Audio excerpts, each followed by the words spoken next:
One of the most important skills that you need to learn in organizing your mind, in organizing your time, is learning how to get your priorities in the right order. And I'm going to talk about that in this video. Now, there's a great tendency when you're an entrepreneur to give equal weight to everything, equal weight to every task that you have to fulfill.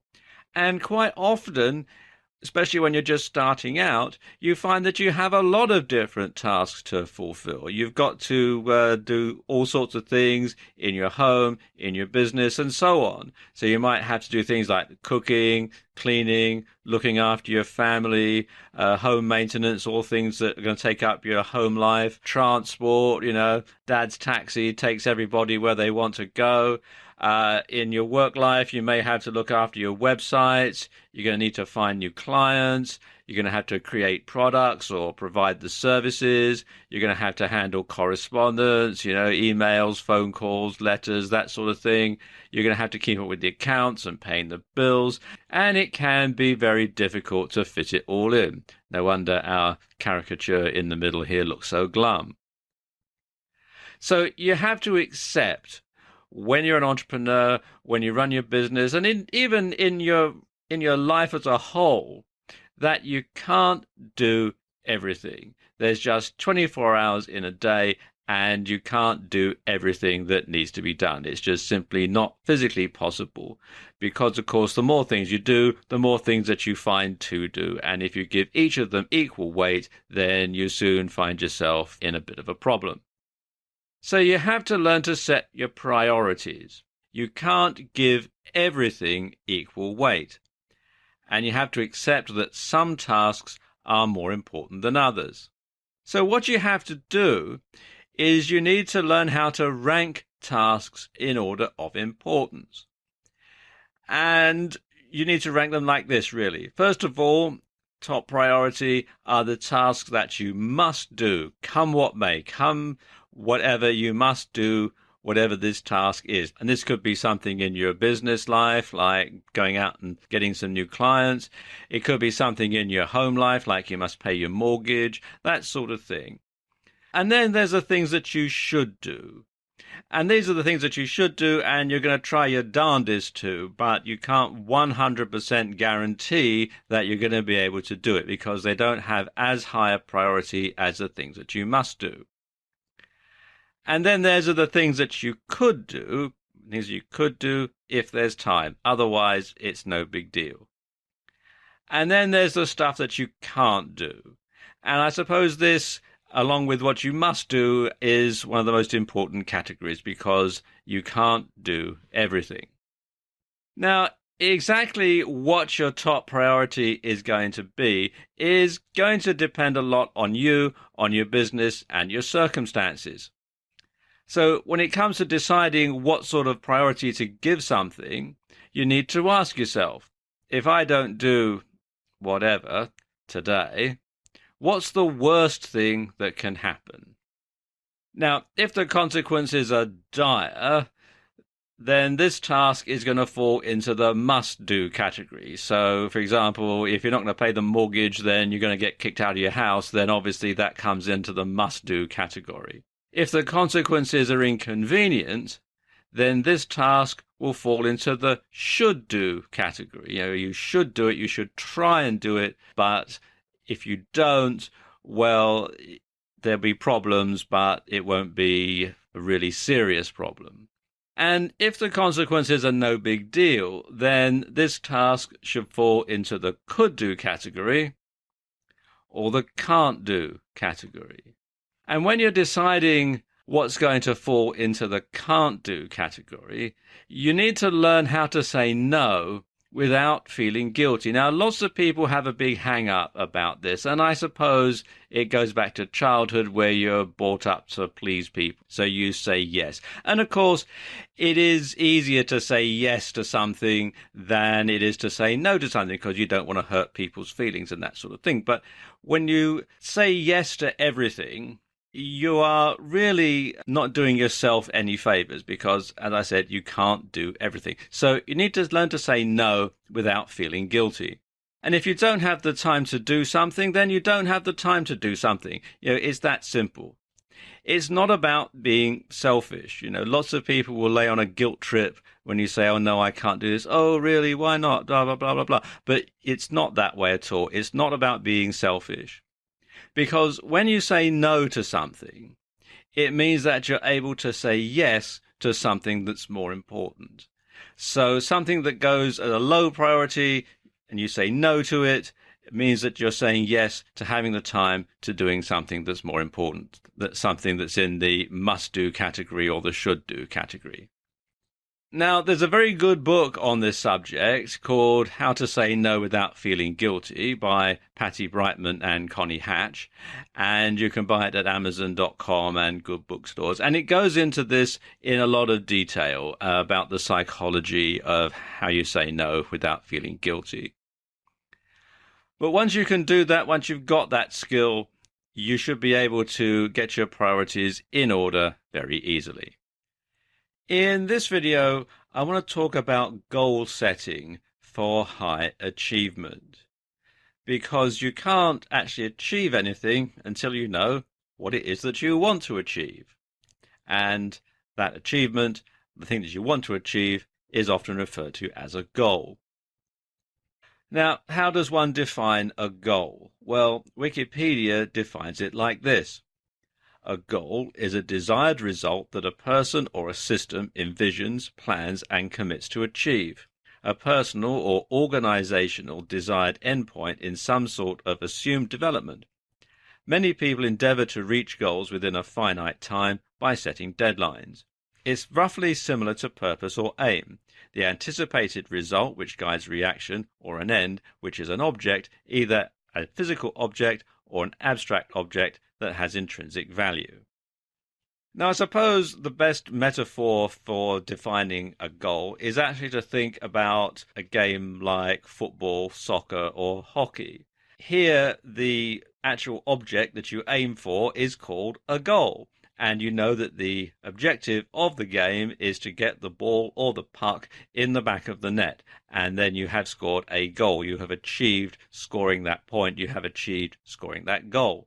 And the way that these things are organized, the way that you have to work towards that goal, towards scoring that goal, towards getting yourself or a teammate in a position to score that goal, is a really useful metaphor for the way that you can set goals in life and in your business. Now, there are two different types of goals. There can be short-term goals and long-term goals. Now, short-term goals expect accomplishment in a short period of time, and this can be something like trying to get a bill paid in the next few days. And short-term goals can be standalone accomplishments, or they can be steps along the way to achieving a long-term goal. So that short-term goal of getting the bill paid in the next few days could be a standalone accomplishment if it's just a small bill, or it could be making a mortgage payment that's a step along the way to achieving a long-term goal of getting your house note paid off, that sort of thing. Now, long-term goals are also called an objective, and they can take many years or even a lifetime to achieve. So, for example, long-term goals may include things like gaining a professional qualification or purchasing a home outright. These are things that take a long time to do. And when it comes to setting goals, you want to stick to what's known as the SMART system. Now, what do I mean by SMART? It means that your goals must be specific. You must have a specific aim in mind when you're setting that goal. It must be measurable. You must be able to see whether your goal has been achieved or how close you are to achieving it. And it must be achievable. You must be able to do it yourself or be able to have the wherewithal to achieve this goal. The goal must be realistic. It's not some sort of pie-in-the-sky pipe dream. It's something that you stand a realistic prospect of actually being able to achieve. And it must be timely. There must be a time frame that you have in mind for when you want this goal to be accomplished. And if we go back to our sports analogy, if we go back to our soccer analogy, say, you know exactly what the goal is. The specific goal is to get the ball in the back of the net. It's measurable because you can look at the scoreboard and see how many goals you've scored. You can see how far the player is down the field, that sort of thing. It's certainly achievable because that's the whole object of the game. It's realistic, especially if the two teams are evenly ranked. And it's timely. You have a set time in which the match is going to be played. So that fits into the smart analogy as well. Now, when you're setting your goals, you want to start with the result that you want to achieve, and you want to work backwards from that. So, to put it another way, you want to think about what you want to achieve. The how you're going to achieve it is going to come later, because once you've decided what it is you want, you can then work backwards and think, well, if I need to do this, then before that, I need to do that. In order to accomplish that, I need to do something else beforehand. And then you can work backwards to where you are now. And then you have a clear roadmap towards achieving your goals. So there you go, a crash course on goal setting for high achievement. If you want to organize something, if you want to remember it, then it's a good idea to write it down. And when I mean write it down, I mean actually physically put it down on paper using a pen or a pencil. Years ago, I used to work with this guy, and he used to carry a little notebook and a pencil around with him. And whenever you asked him something, or whenever he needed to remember something, or if you gave him something to do, he would immediately get out this notebook and he'd write it down. And I once said to him, "Why do you write everything down, Charlie?" And he said, "Well, it's because my pencil's got a better memory than I have." And you can't argue with that. But the thing is, when you write something down, you're more likely to remember it. So even though Charlie used to write everything down, he didn't often have to refer back to this notebook because it made it easier for him to remember it. And this is because the act of physically writing something down causes two separate parts of your brain to become involved in the process of remembering, making it less likely that you'll forget. I notice lots of people these days use electronic devices to take notes. You often see college students taking laptops or tablet computers into lectures. And there's all sorts of things you can get for your smartphone that makes it easier to simply tap out a note. But the thing is, it doesn't trigger the same part of your brain that writing something down does. It's hard for a layman to explain it really, but it just works better. In your mind, you're more likely to remember something if you've actually physically written it down on paper. It's just the way that your brain works. And so while electronic devices can be a lot more convenient, they don't often work as well.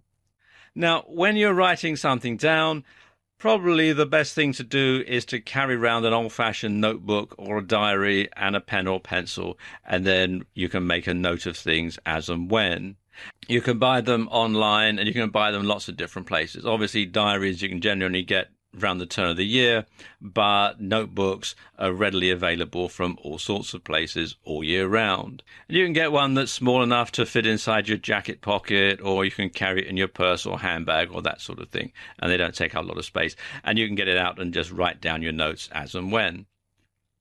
Now, my favorite organizational tool, particularly when I'm collaborating with others and we're working in the same office, is a wall planner. And as you can see, they are very cheap. This one here is £2.99, which is about $5 US. And if I zoom over here, you can see what it is. It's just basically a whole year's calendar spread out in little squares all the way across. And you have a regular calendar at the side as well that you can refer to. And you can use this. These are generally write-on, wipe-off type boards. And you can use these to block book events. So I know when I'm going to be making a video, I can block in a whole area where we're going to be away shooting, or if I'm going to be recording a video like this, I'll know that I won't want to schedule any meetings or anything else like that for this particular time. And I'm going to know when people's schedules are in conflict. I'm going to know when people are going to be away on holidays or vacations and that sort of thing. And it just means that you can plan a whole year ahead at a glance, and it's a very, very useful tool. And I certainly, since I started using one several years ago, I really would find life very difficult without it. Another thing that you can do is just to write out an old-fashioned to-do list. A piece of paper and a pen, write to do, and then you number them 1, 2, 3, 4, 5, or however many tasks you have to do. And then you can rank them in order of importance. And then when you've done them, you can simply scratch through them, and then you'll know that that task has been accomplished. And it's a very good way to keep organized because you'll know exactly what you have to do, what you've done, and what still needs doing.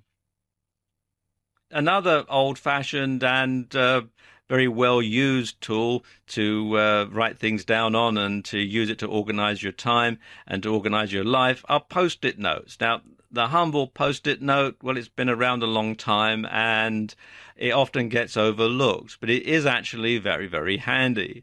You can keep a pad at your desk or by the phone or wherever you're going to be writing stuff down, and you can just simply write the stuff down, and then you can stick notes wherever you need to put them. So you can remind yourself to make a phone call by putting a post-it note on the phone. You can remind yourself to pay a bill online by sticking a post-it note on your computer monitor, that sort of thing.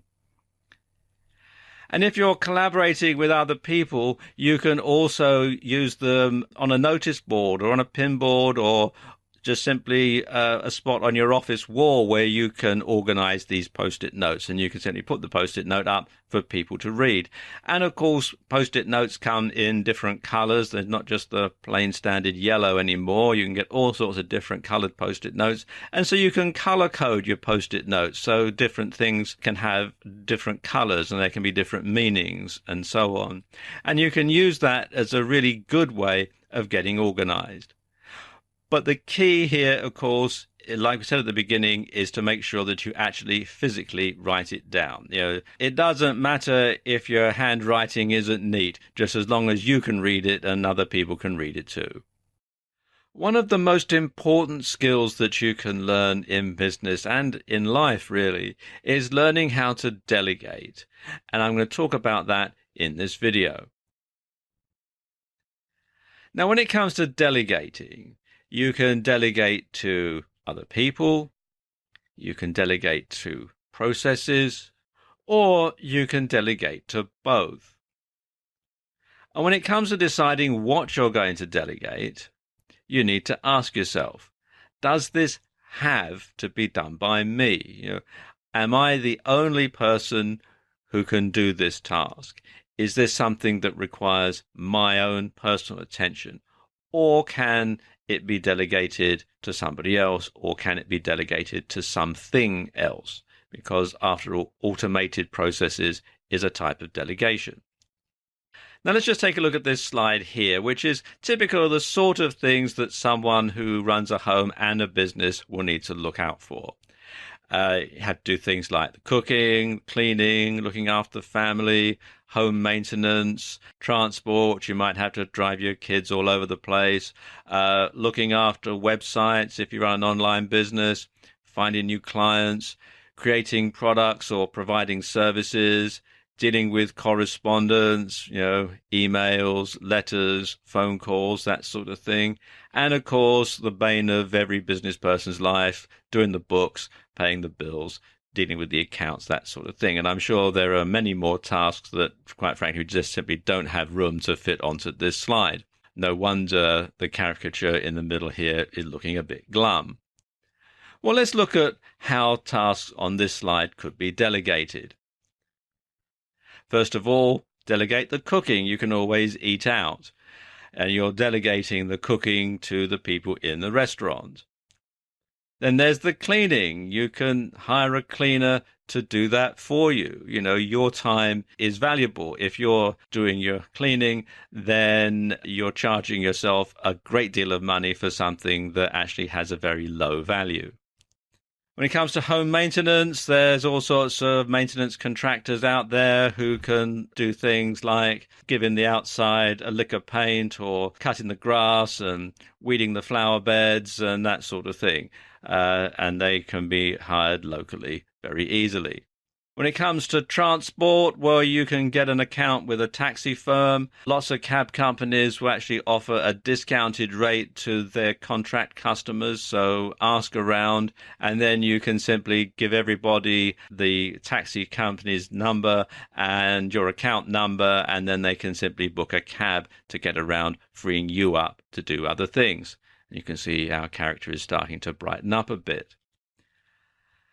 Now, when it comes to work, of course, looking after websites is certainly something that you should delegate to a web design company, because if you have an amateurish looking website, then you're going to give the impression that you're giving an amateurish service or you're providing an amateurish product. So outsourcing, looking after your website to a web design company is a good move for all sorts of reasons.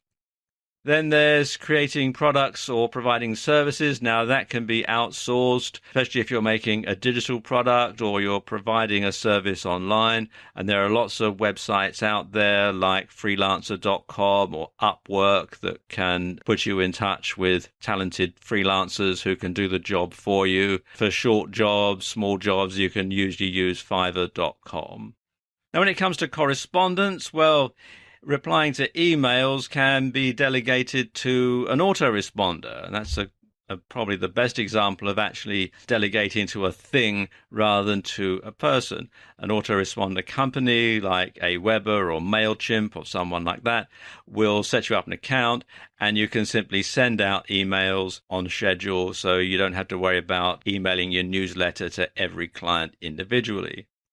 And for other things like answering the mail, answering the phone, that sort of thing, you can always hire a virtual assistant or VA. And again, you can look on sites like freelancer.com or Upwork and so on.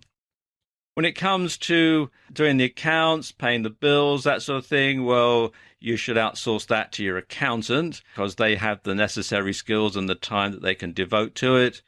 And you can also outsource it to bookkeeping software as well. So you can keep track of everything. You don't have to sort of do your figuring out in the back of an envelope. You can actually enter your details in. And some of the bookkeeping packages that are out there now are very advanced. You can break down spending and you can break down incomes. You can see exactly where your money's coming from and exactly where your money's going to. And so you can concentrate on the areas that are most profitable.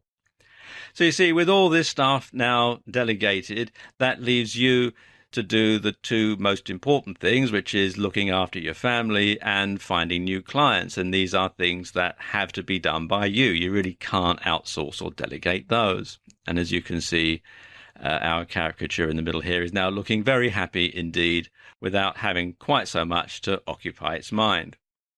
Now, exactly what or how much you delegate is going to be up to you, really. And a lot of it's going to depend upon what you can afford, because obviously if you're not doing it, you're having to pay someone or something to do it for you, and what you're comfortable with. You know, some people find that they really do need to be in control of lots of things involving their business and their life. Other people are more comfortable with letting other people do it. And there is no right or wrong to that. It just depends whichever you're comfortable with. So there you go. This is how you can get organized and delegate and have more time to do the things that really matter. In this video, I want to give you some tips for getting rid of clutter. Now, clutter slows you down because time spent hunting for an item, well, it's time wasted. And a tidy environment leads to a tidy mind. And this was brought home to me when I had my first office job. My boss used to make sure that everything was stacked neatly. You weren't allowed to have papers strewn all over the place. You had to stack them neatly. You had to put something back in the filing cabinet as soon as you'd finished using it. And you had to make sure that your desk was tidy before you went home, that all your pens and pencils were all stacked away and that everything was put away in drawers and so on. And she used to say, tidy desk, tidy mind. And I suppose she had a point.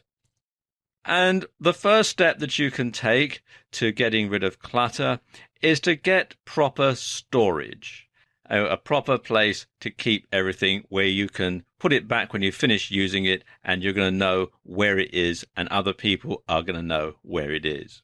And I suppose the simplest type of storage is actually shelving.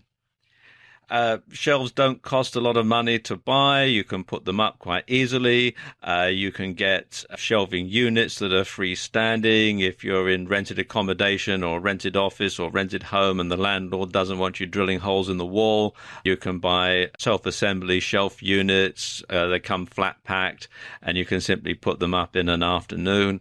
And they're not really all that difficult.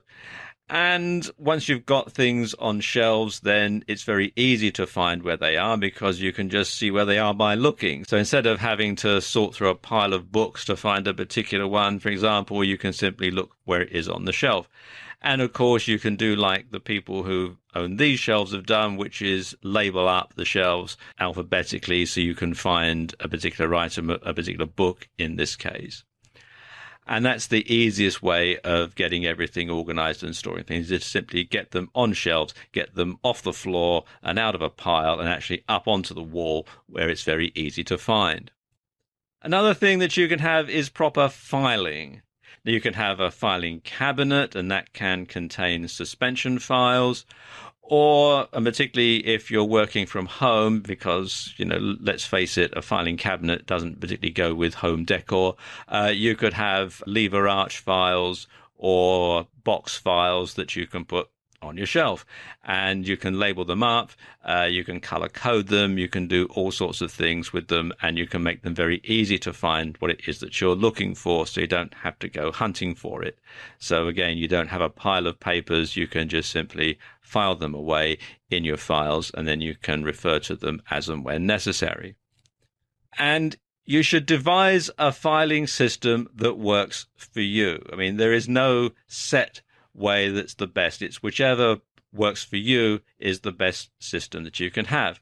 Now, you can file things alphabetically. I suppose that's the most straightforward method of filing something. You can file it by the name of the author if it's a book, by the name of the person who's written the article if it's an article, by the name of the employee, whichever. Just work out your own system, whichever works for you, like I said. Or you can file things by date, and this is often how things get filed in filing cabinets, and you can have it either as the most recent item towards the front of the filing cabinet drawer, and as things age they get pushed towards the back, or you can do it the other way around. You can make sure that you have the oldest at the front and new stuff goes in at the back, but either method is just as good if it works for you.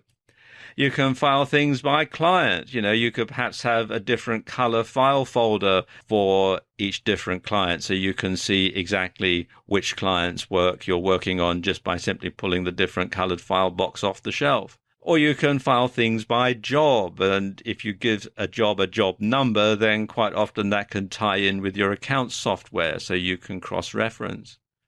Or you can file things by location. So, for example, if you're a landscape gardener and you work on different people's gardens, then you might want to file things by city or by street or by neighborhood. But whichever system you devise and whichever system you decide to use, you must stick to it. Don't decide, yes, I'm going to file everything away now, and you file it all away, and then you go back to your old habits of just simply chucking everything into a pile, because that's going to become clutter before you know it, and then the whole object of the exercise is lost. So to get around that and to stop that from happening, you want to establish a filing routine.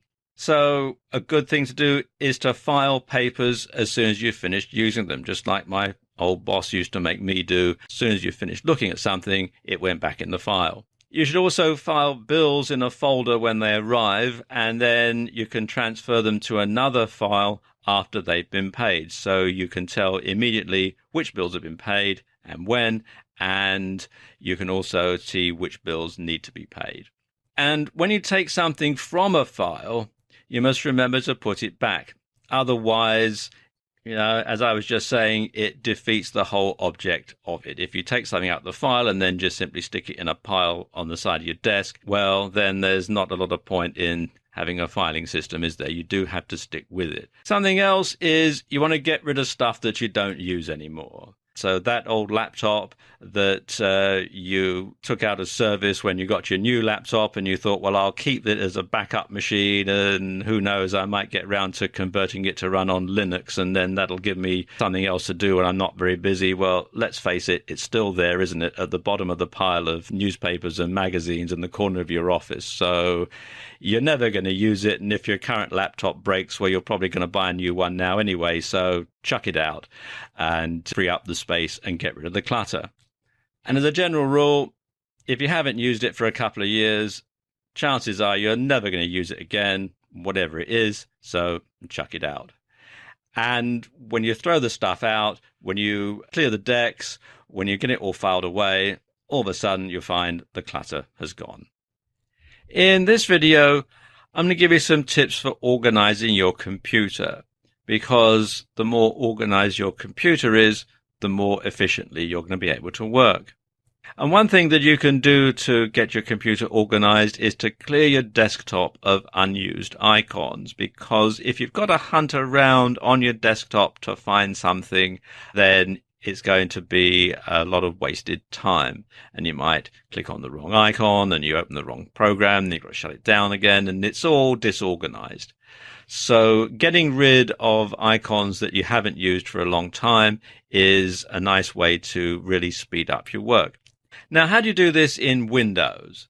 Well, years ago, when Windows XP was current, there used to be a neat little wizard that used to run every so often and would take note of when you last clicked on an icon, and then you could run this and it would clear it away to a folder called unused icons or something similar. But unfortunately, they did away with that with the Windows Vista upgrade.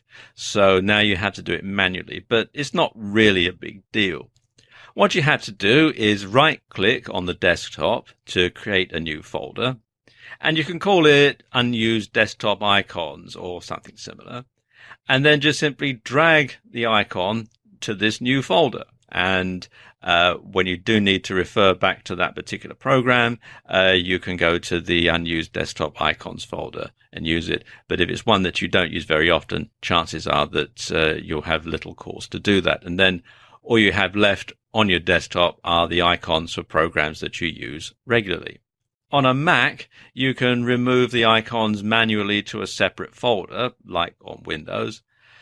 Or if you're running a Mac with OS X, you open Finder, click Preferences, select the General tab, and then uncheck the checkboxes for items that you want to hide. And then next time you go to your desktop, you'll find that they're all gone. One thing that makes email much simpler and easier to read is to filter it down so that you have different folders for different types of email. And this does two things. First of all, it means you haven't got to wade through all the junk in your inbox to find the really important messages. And secondly, you can find when someone has sent you an important message or someone who is important has sent you a message. I'm going to use Mozilla Thunderbird for this demonstration. And I like Mozilla Thunderbird for several reasons.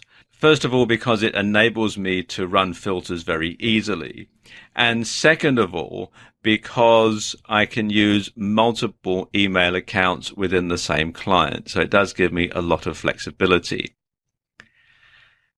Now, to run a filter, let's just come to my inbox here. You can see I've got lots of different messages here going right the way back.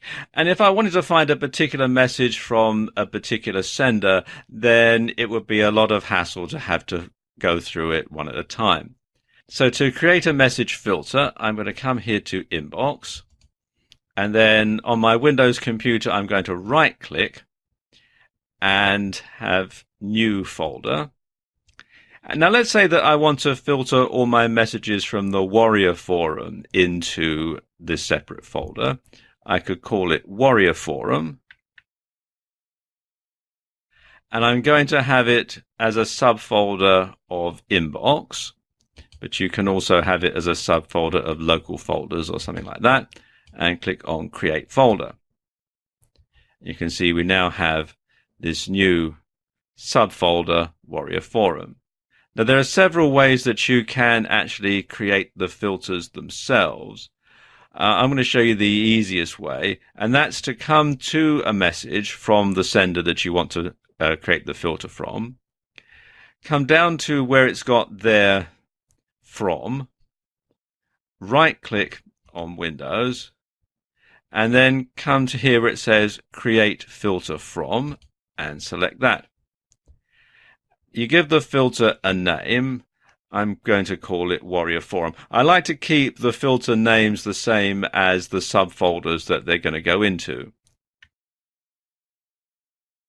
And then I can say when I want to apply the filter. I can apply it manually, and I can apply it when new mail comes in. And you can have it either before the junk classification or after. I'm going to leave it at the default settings for this demonstration. You can also select the checkbox for archiving or after sending. And then you can set the conditions that you want this filter to run under. And you can have it to match all of one or more conditions, any of them, or all messages. And you can set it to filter from the from, which is obviously what we're going to do with this filter. Or you can filter it by subject, or you can filter it by date or priority, or a whole bunch of other stuff here. And then you can have it match exactly, or you can have it, if it happens to contain certain keywords or a certain email address. And this is useful if you're going to be getting emails from different people within the same organization. You can simply have it contain the bit after the @ in the email address. I'm going to leave it at the default settings for this demonstration, but you can see the other settings here as well, like you can filter it if it's in your address book or if it isn't in your address book and that sort of thing. And then you can move the message to a different folder, and we've got the inbox, and you can see we've got Warrior Forum, so I'm going to select that and then click OK.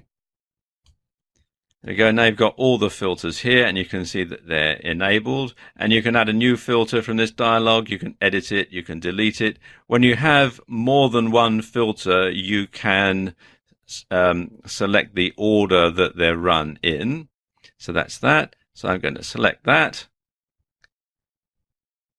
And you can choose the folder that I'm going to run it on, which is going to be Inbox. And now I can run it now.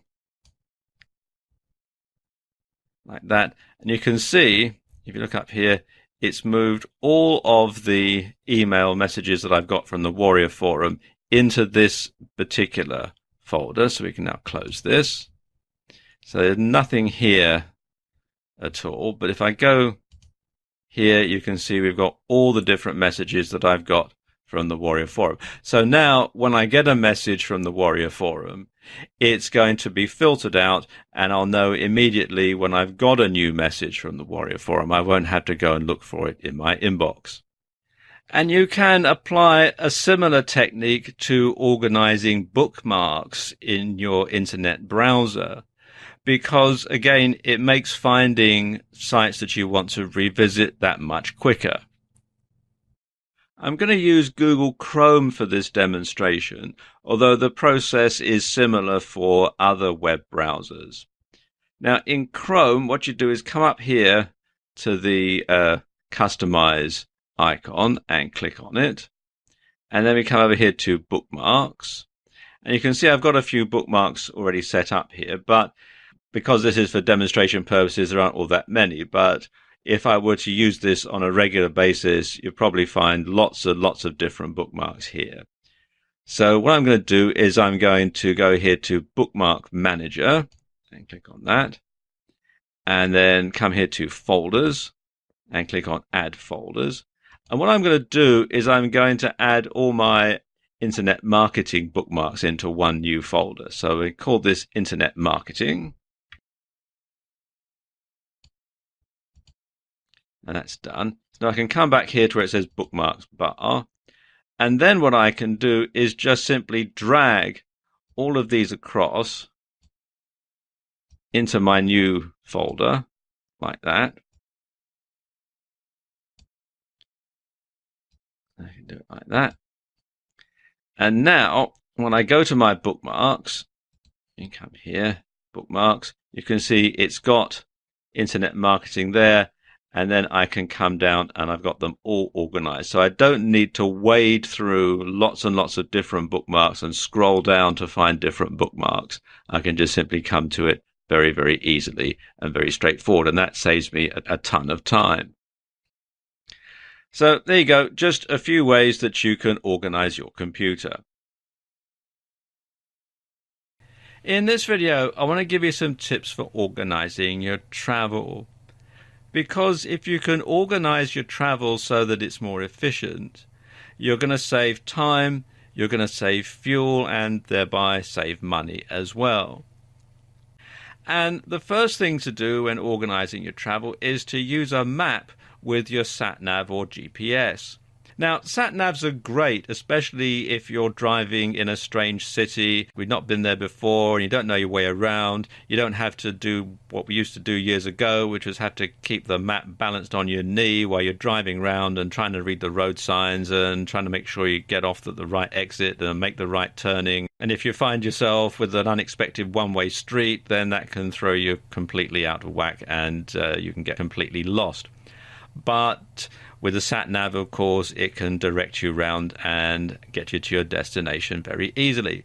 But the only downside to a sat-nav is that they tend to work out the way that they think you ought to go. And that can be via the motorway or highway or expressway, or it can be a more direct route, which might not include places that you want to go, especially if you've got multiple things to do.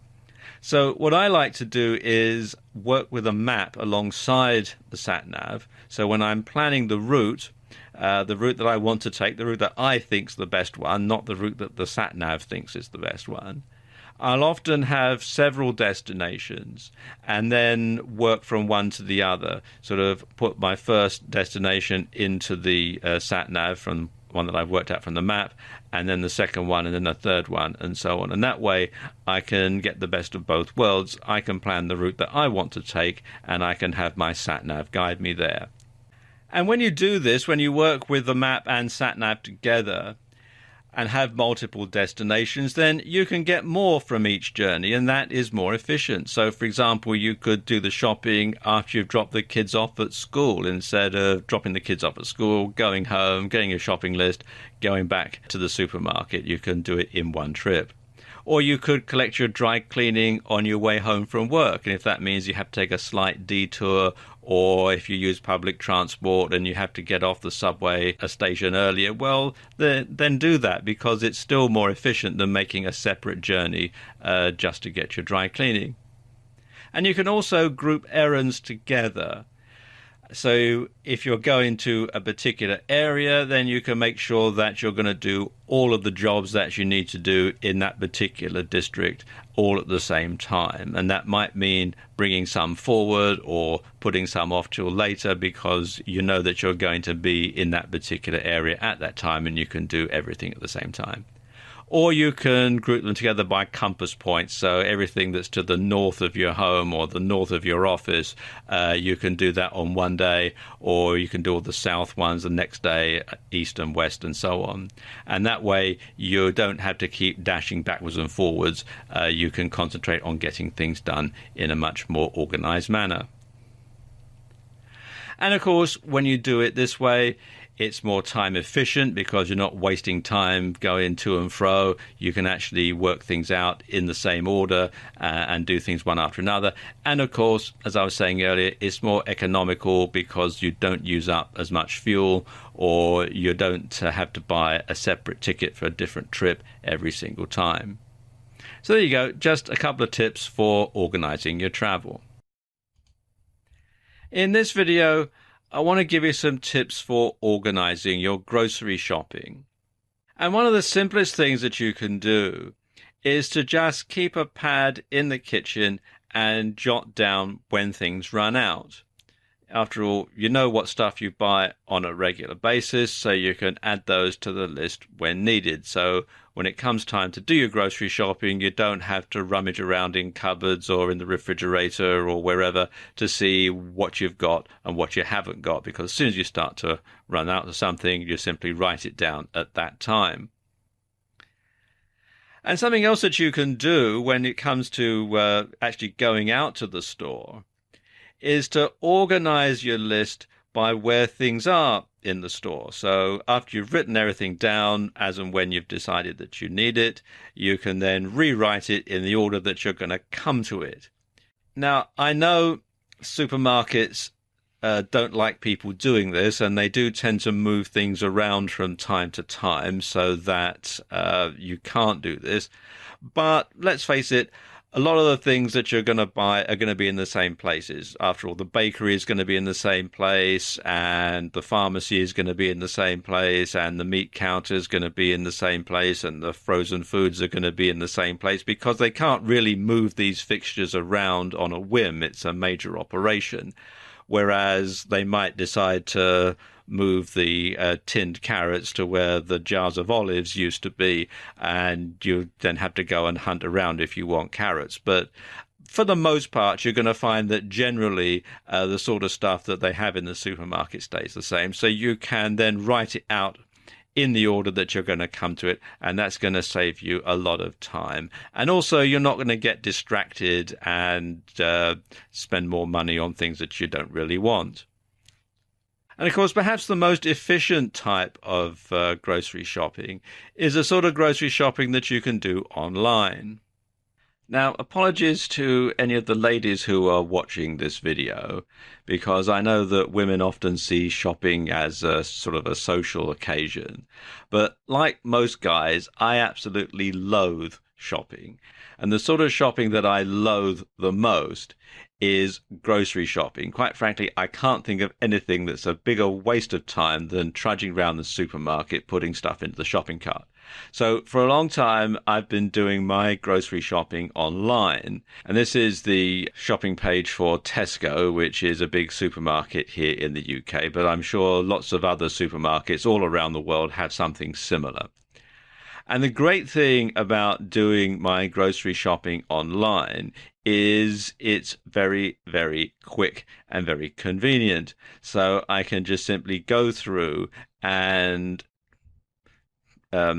click the add to cart button to simply do my virtual supermarket shop. And you can see it lists the favorites, or the things that I buy on a regular basis in here. It's all listed. And also I can go through and sort things out by department, by previous orders, by last orders, the things that I usually buy. I can also upload a shopping list and it'll work it all through. And they charge a delivery charge, but that's great too, because it means I can have the shopping sent to my home at a time that's convenient for me to receive it. Or you can have a click and collect service on this particular site anyway, which means that you can have them do your shopping for you. You can stop off at the supermarket and pick it up at a time that's convenient for you. So it is well worth doing it. Like I say, they do have a charge to do all this, but I believe it's money to be well spent. And it really does help me organize my shopping and save a whole heap of time. So there you go, just a few ways to organize your shopping. In this video, I want to tell you about some smartphone apps that you can get to help keep you organized. And the first one is Cozy or Cozy. I'm not quite sure how you pronounce it. But it's an app that's linked to the cloud. And this is what the interface looks like. And you can see that it is two purposes here. It's a calendar that also breaks things down by time. And you can also color code things. So if you're collaborating with different people, each person can have a different color code. And you can scan it and see exactly when your color code shows up in the listings. And it's great for collaborations. If you're, say, a family and you have a hard time finding things to, coordinating when you're going to do stuff, then this can come in very handy. But it also can come in very handy at work, particularly if you have lots of people who are out in the field all the time, who might not come into the office for meetings and that sort of thing. You can use it to set schedules and so on. And you can go through and enter this in, and other people can log in and read it on their smartphones. You can also access it on a laptop, although I think you do have to have a Mac laptop in order to access this particular app. And you can find out more about the app, and you can sign up for the service here at cozy.com. A few other apps that I'll show you here. First one is Day One, which you can find out more about at day1app.com. And it's basically an online journal that you can set up via your smartphone. You can also do it if you have a Mac or an iPad. And it basically enables you to enter your thoughts and memories and have them synced back into the cloud. So it's sort of a bit like a blog, but just for your own personal use. You can also download it from the Mac App Store and the App Store as well. Another very good one is Wunderlist, or Wunderlist if you're German, which you can find out more about at wunderlist.com. And there are pro and business versions as well as the free version. And what it basically does is it enables you to create to-do lists via your smartphone or tablet. If I scroll down a bit further, you can see here, it gives you an idea of the sort of things that you can do, sort of things you can enter into it. It can give you reminders so that you don't forget things. You can collaborate, you can share the lists with other people. As it says here, it's available for free on the iPhone, iPad, Mac, Android, Windows, Kindle Fire, and on the web.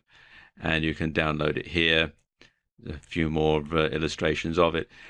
And as you can see here, you can share lists, you can make notes, you can print your to-do lists out, you can turn emails into actions by forwarding them, you can set dates and so on. And it is actually very highly featured, and you can get quite a lot of use out of it. It can really be a very good organizer type app. Then there's Hello Wallet, and this is a financial app that helps you keep track of your finances. It's set up for people who have a job, but it can be used for either your home or your business.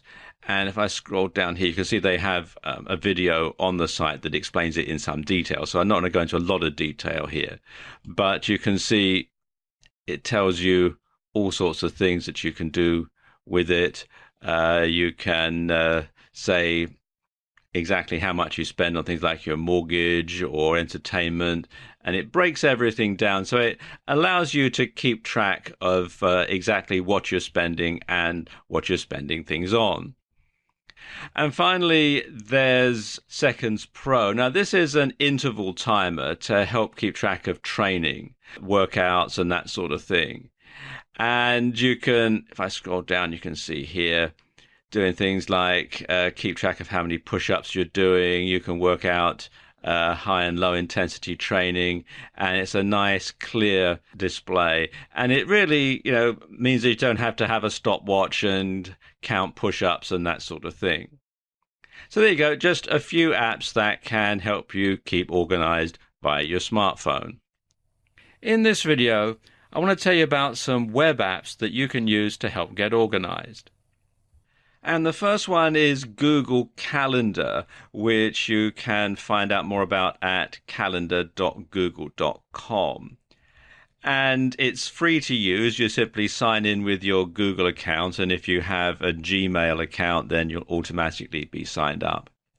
And it's a pretty basic online calendar, appointment calendar and that sort of thing, which sometimes is really all you want, because you can keep track of upcoming events, you can keep track of appointments, reservations, that sort of thing, and you can do it all online via Google, so you can access it from any device that's capable of accessing Google.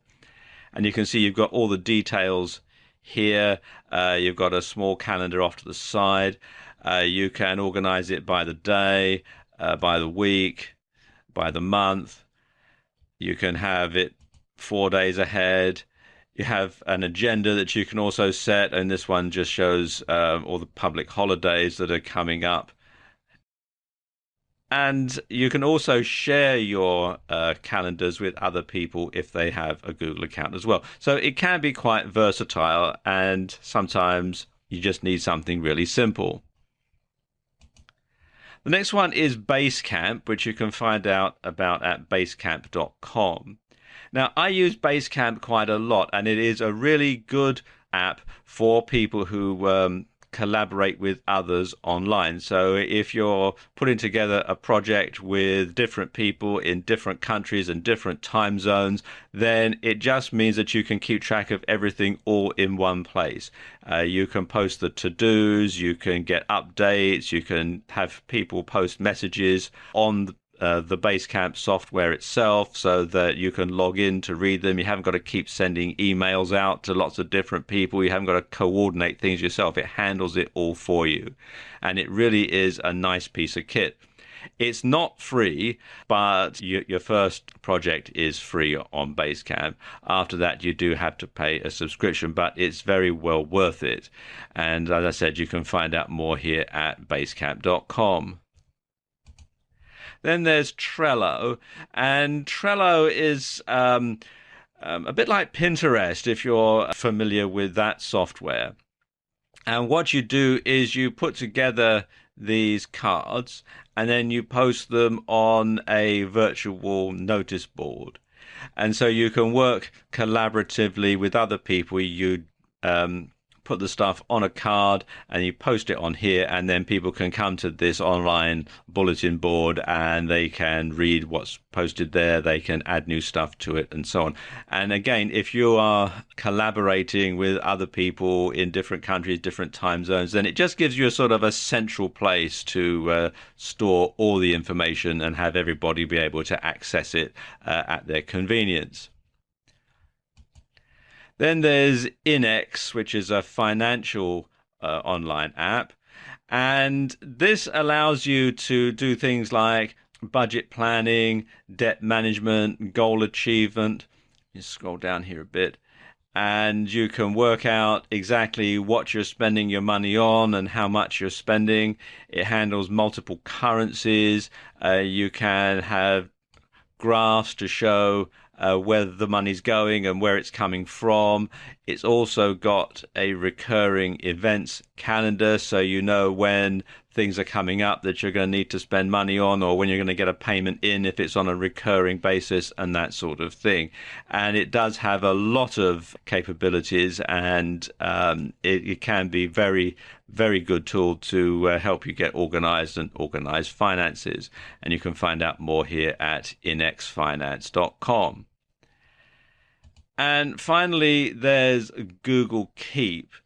Now, Google Keep is, again, a bit like Trello and a bit like Pinterest, insofar as you can simply post notes on a virtual bulletin board, and you can share them with anyone who has an account with Google. You can also share them with people on Google Plus and on Facebook. You can tweet about it on Twitter, and it's good for doing things like to-do lists and writing down notes that you want to share with people and that sort of thing. And it's all free, and you can find out more about it at google.com/keep. /keep. So there you go, just a few web apps that can help you to be more organized.